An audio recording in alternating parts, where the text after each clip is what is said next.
Alright, so taking out the rear main seal on this H22. Took out the flywheel bolts already. Just gonna show you what socket that I use. Some people saying that 17 mil, 14 mil sockets for this bolt right here. That goes all around to the back end of the crank. I looked up online and they said that it's 17 millimeter 12 points, 12 point socket. So that works really good. That's how you take out the flywheel flex plate. And after that, take out this housing. That's the housing for the rear main seal.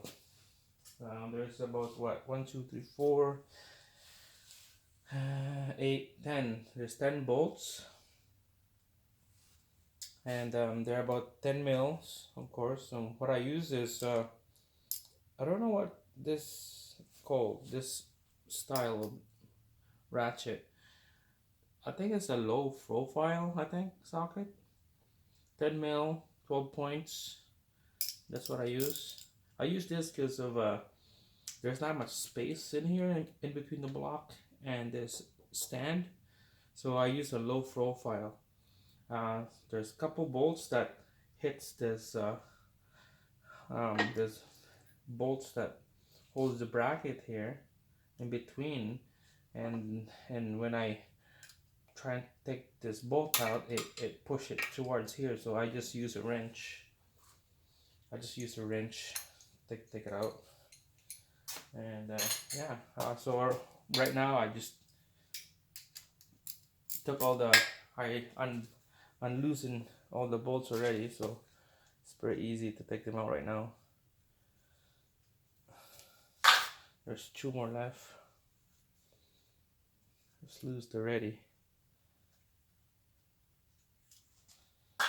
Last one here.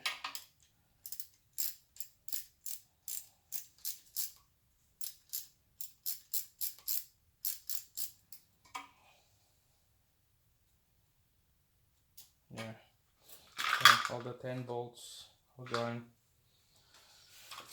And then after that, we're just gonna pry this housing out, and this rear main seal will come with it. So there's a tab right here, tab right there. That's where you put the pry bar. Careful that it's not gonna crack. I'm gonna anchor my jack stand, my engine stand here, so it won't move. I think that's good.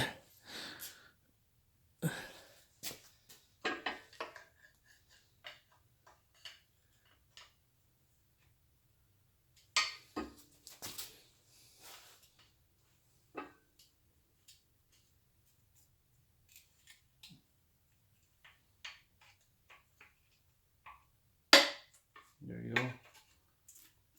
There you go.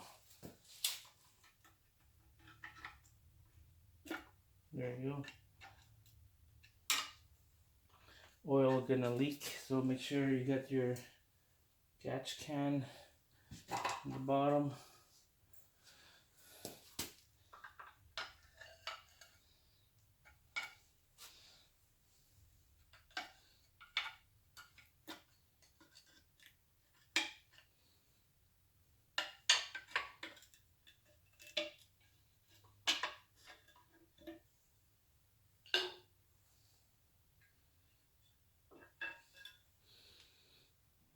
There.